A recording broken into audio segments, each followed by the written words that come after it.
Hello everyone, this is My Life for IR and welcome to my channel. Today I'm gonna take a look into my most successful videos on my YouTube channel and kind of try to analyze why they're successful, and I try to tell you the story behind them, the making of these videos. And sometimes, very casually throw a bunch of shots together, put them together in 30 minutes, and they become a very popular video that out of nowhere, like I just uploaded there.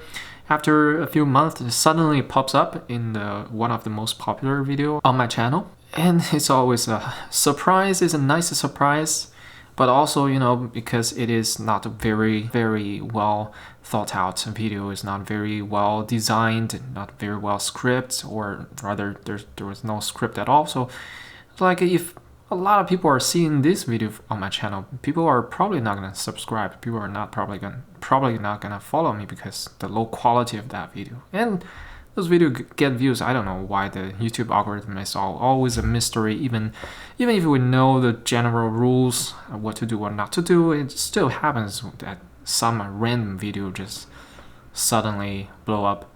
But anyway, most of the time when I put more efforts, I get a corresponding amount of return. Like, the more effort I put in, the better the video is doing generally. So anyway, we're gonna take a look into all the most popular videos. I'm not gonna take a look at all the videos because I uploaded so many. I think I need to really upload selectively and upload only the high quality videos instead of spamming stuff. Anyway, let's jump into it.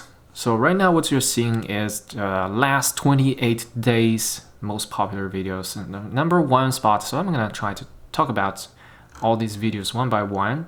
Most of these, actually almost half of them are recent videos, which I'm very happy about because that means what I'm working on right now, currently, recently, is working. It's doing a great job instead of just relying on my past content. Anyway, let me just show you one by one. The #1 spot got 1,000 views in the past 28 days is the Samyang 35mm TF1.5 lens review. That's a full manual lens, Cine lens, so it's a T stop instead of an F stop. It was one of the best lenses I've ever tested. It just has this gorgeous bokeh, and I thought it hits a very nice balance between wide angle and bokeh. Like, when you shoot with telephoto lens, you can create more bokeh, more background separation. With that telephoto lens, you will sacrifice the wide angle, but 35mm, in my opinion, it's a very nice sweet spot between these two. You can get enough stuff in the shot, and also you can create enough bokeh. That is very cinematic. So I thought this was one of the most interesting lens I've tested. Anyway, move on to the next one. My opinion on Tamron 17 to 70mm f2.8 lens for Sony E-mount. I don't here I put it in a bracket. I don't have it. This is kind of a rumor video. A lot of people making this kind of rumor video. Like, they see rumors and they talk about it, and they see a new release, they talk about it. Why not? I don't have the lens. Obviously, I cannot review it. A lot of people click on the video probably thinking I'm gonna see some footage, see some sample photos, but no, it's not my user experience. Unfortunately, I would love to test that lens, but I don't have access to that lens. I can't buy it. I don't have the money. But anyway, I made that video just because it was such a brilliant release, and I was just very excited about the news, and I'm very excited about the release, and it's a great news for Sony shooters. So I made that video. In the past, I also chased some trend. I saw some rumor, and I talk about it. In those videos, they get a lot of views, just like this one.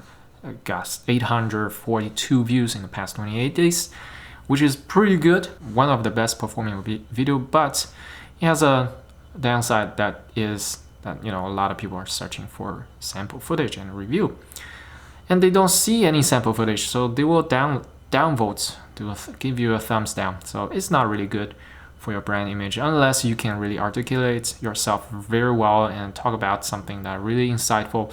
Then people may just like the video despite the fact that you don't have sample footage.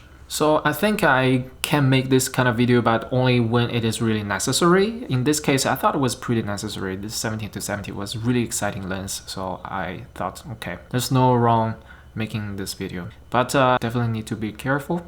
Anyway, move on to the next video. This one is one of my oldest review. This one is the most viewed video on my channel.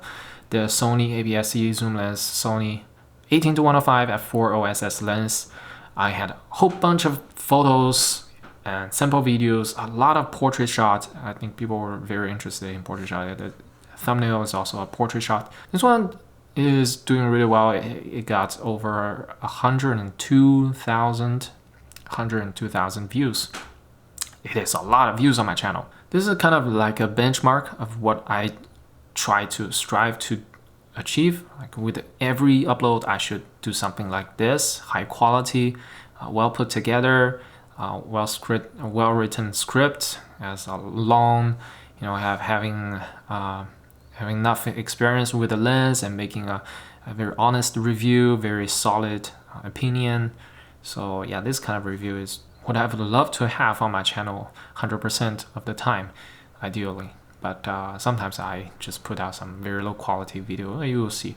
Next one, KNF Concept Variable ND Filter Ultra Slim ND 2 to ND 400 unboxing test on GH5 with Sigma 30mm f1.4. It's a very long title.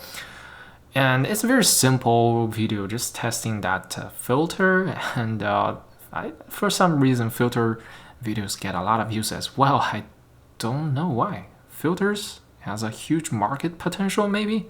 A lot of people are looking into filters for some reason.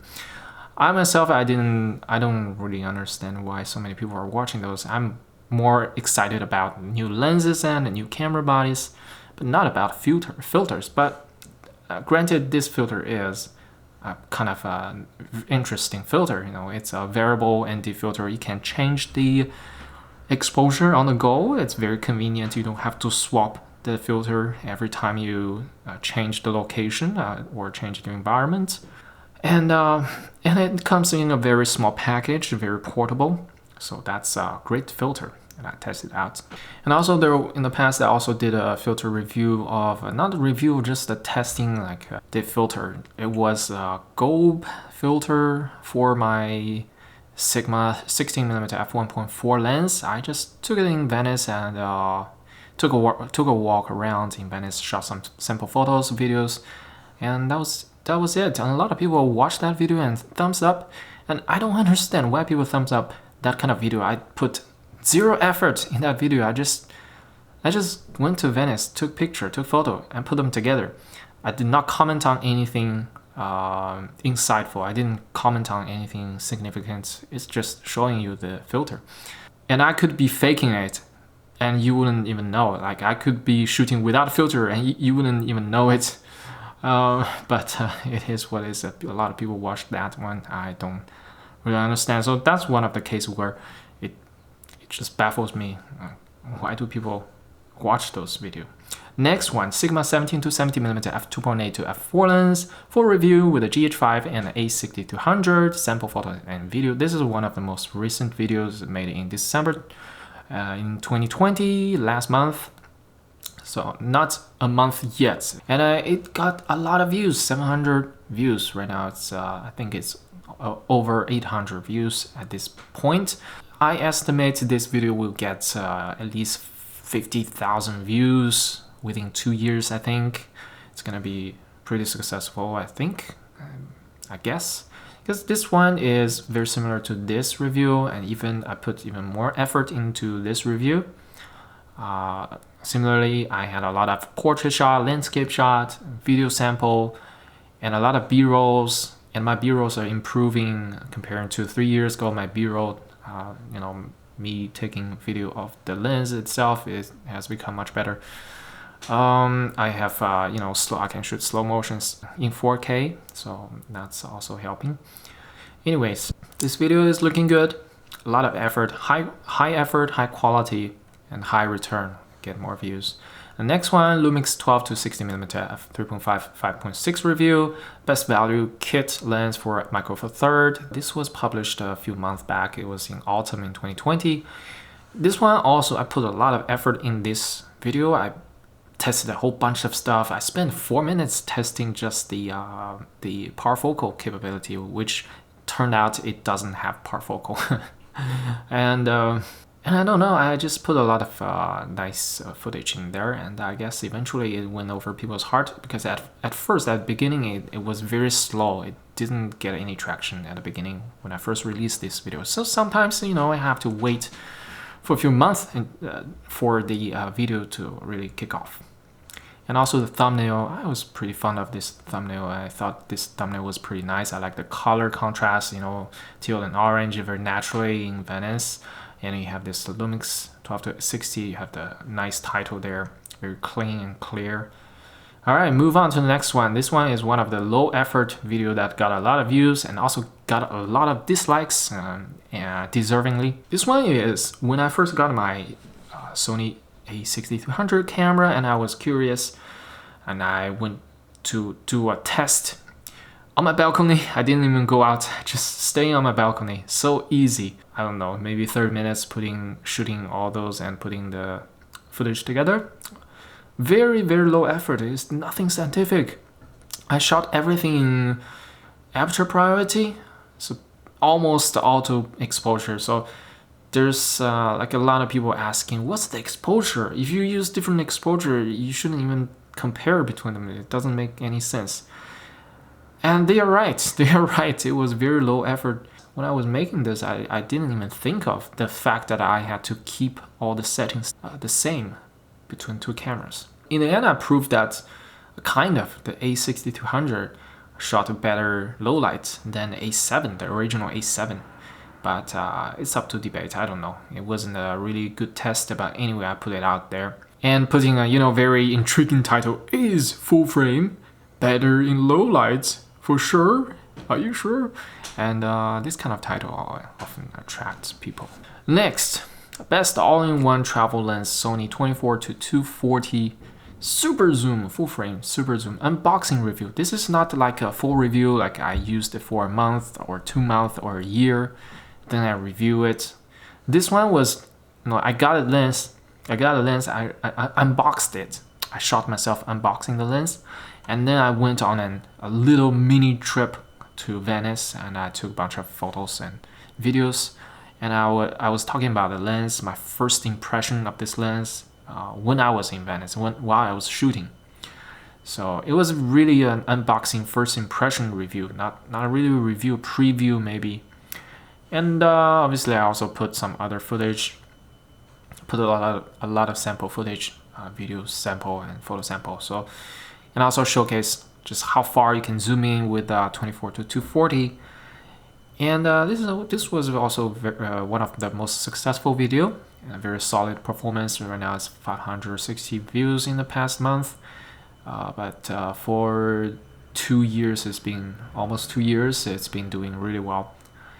And the thumbnail was taken in Riva de Garda. It's a very beautiful place. The thumbnail picture was not in the video. I just put the thumbnail afterwards. Anyway, move on to the next one. Ultra wide zoom Sony 10 to 18mm f4 OSS lens review. This one is also high quality review. I put a lot of effort in there, and unfortunately I got quite a lot of views as well. Thumbnail was nothing special. It's just streets nearby my neighborhood. It's not fancy, but you know, wide angle makes everything dramatic, so it looks kind of interesting. And I changed the color a little bit, you know, color graded a little bit to make the sky look more dramatic and stuff. By the way, this review kind of, I would say it's a medium effort. It's not high effort. It's not really elaborated. It's just my very genuine first impression review. Moving on to the next one, the 10th video is the lowlight King 4K King Sony 18 to 105 f4G lens with a Sony A6300. This one is one of those sample videos that got a lot of views, actually doing really solidly in the past 3 years almost. And it's nothing special, it's just me talking about how good it is to shoot low light with 4K with this camera and this lens. A constant f4 aperture is not bad. I mean, it's not brilliant, but it's not bad at all. So I shot a bunch of footage in central Venice, and I guess the video came out really clean and really pleasing, really nice looking. So I put them together, put some very calming music, and people loved it. And it got a lot of views, and deservingly so. Alright, this is my most viewed video of all time. So this includes all the videos, not just in the past 28 days what's performing well. It's all the videos that's performing well. So let me just show you one by one. First one, I've shown you this one already, the 1815 review. This one is one of my earliest review, the Samyang 85mm f1.4 lens review. Back then, I didn't really know much about the camera and lenses, but I was so excited about this lens, I went out and made this review. It's not scientific, it's not really, I put a lot of effort, but maybe the quality comes out is not as good as a random video I put out today. But nonetheless, it was very interesting lens, and one of the most popular portrait lens on a budget. So this video got a lot of views. And I also had a lot of sample photos in the video, so I guess, yeah, kind of it deserved a view. You know, it's not great, but it's worth watching, I guess. If you're interested in the lens, it's worth watching still. Next one, Amazon. I always tend to pronounce Amazon. Amazing budget wide lens, Samyang 14mm f2.8 lens. This is the first lens I ever bought. I was so excited about this lens. I didn't know anything about photography, exposure, shutter speed, aperture. I knew nothing. What is f2.8? It meant nothing to me. And what is 14mm? I had no idea. But it's a super ultra wide. I was so excited. I just went out and made this review video. It's actually unboxing. First impression. It's not really a review, but I put a bunch of sample photos in there. A lot of dislikes. There are more dislikes than likes on this video, and deservingly so. You have all the rights to dislike this video because it was not very well made, and it was very, you know, I just wanted to do it. I just wanted to show you the lens. I was so excited about the lens, and back then I was using a fake British accent as well because I watched a lot of Kai's review, and I was like, oh, that's cool. That's a very cool way to present cameras and lenses. Actually, that was the only way I knew how to present the cameras and lenses because that was the only review video I ever watched. Anyway, next one, it has nothing to do with the photography. This was Federer versus Nadal in Australian Open Final 2017. It was really a nail biter. I watched it live and I recorded that video and I put it on the internet. So why not? And obviously it has copyrights, so I can't make money off of this video. But anyway, a lot of people search for it and it gets a lot of views. Next one, awesome budget 50mm E-mount lens review. This is the Sony 50mm f1.8 lens. It's a brilliant lens. I sold it eventually due to inactivity. I didn't use it as much in the end. And it was brilliant. It's a really cheap, about 200 euros right now, maybe sub 200 euro. You can get it brand new on Amazon even. Great quality. You know, the B-roll wasn't as good. At that time, I didn't have 4K 60p. I didn't even realize that I could shoot in slow motion and slow down the footage in B-roll. So, you know, it is what it is. And it got enough views. It was quite popular for a while, and it's still doing pretty well, I guess. I had a lot of sample footage, photos in there. A lot of, you know, talking about my experience, talking about how well it performs, is it recommended, blah blah blah, all those stuff. From this video, my style was kind of maturing a little bit more. I'm, you know, copying the major reviewers just to learn what to do, what aspect to review in a video. Next is a 24-240. As I said, it's doing pretty well. An 85mm battle between the Samyang and the Sony f1.8 lens. was not really particularly well-made video. It was kind of rushed.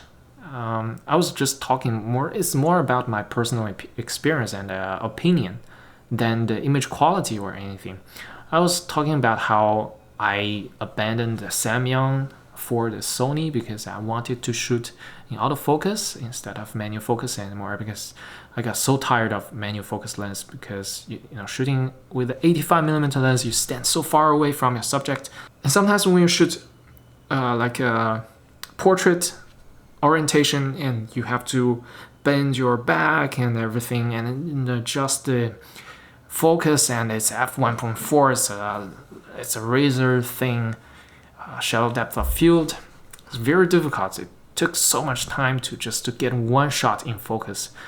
So I was so tired of that lens, and I was like, I'm so excited about using new autofocus lens. So that's what that video was about. I showed you this one, I showed you this one. This one, I talked about this one already. Oh yeah, I actually talked about this filter, but you know, it doesn't deserve so many views. Next, I have no idea why this video got so many views. This is Sony A7 video plus 50mm f1.8 and the kit lens footage. So it's just a bunch of video footage from the A7 camera, very old camera. It didn't shoot high quality 1080p footage anyway, but I just kind of shot a bunch of footage and showed here. I guess the shallow depth of field really attracted the viewers here with a dandelion here, but it's really nothing special. Some people dislike it. I don't know why you would dislike it. You know, it is what it is. A7 camera just doesn't shoot great videos, and what do you expect? Next one, another very puzzling blown up Sony A7 versus A6200. Which one shoots better 1080p? I was comparing by shooting myself into the mirror, like, that was so bad, such a bad video, one of the worst video I've ever made, and it got so many views. I have no idea why. Next, should you use Sony 18-105 lens on A7R II? This one was actually pretty, I would say, medium effort. I actually went out specifically for this video to Venice and shoot a bunch of photos and videos and put a lot of captions down there to tell you the reasons why you should use it, the advantages, and such and such.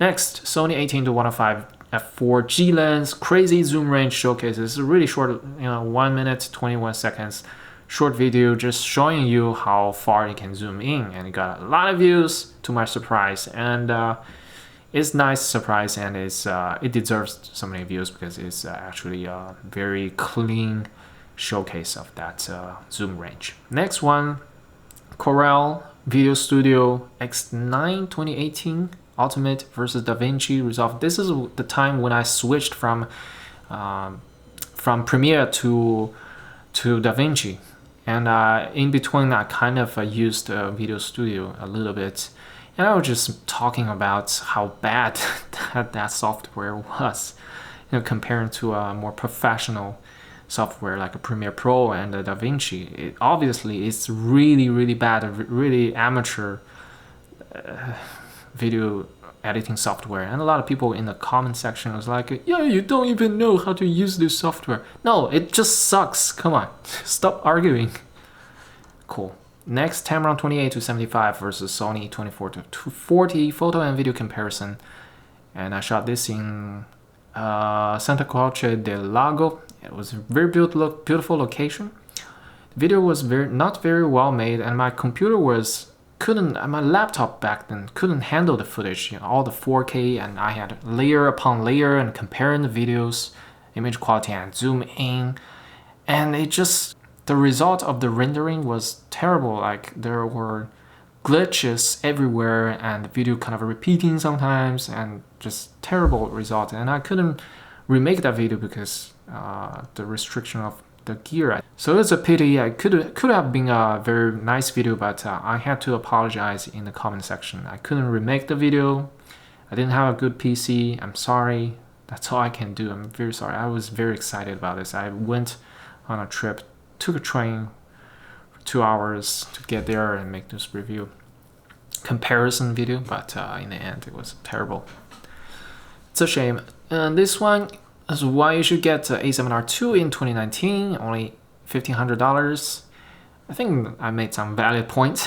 You should definitely buy that camera. Even today, it's getting cheaper and cheaper. It's great quality, great camera. There are so many. I'm not gonna just talk about every single video. I'm so tired.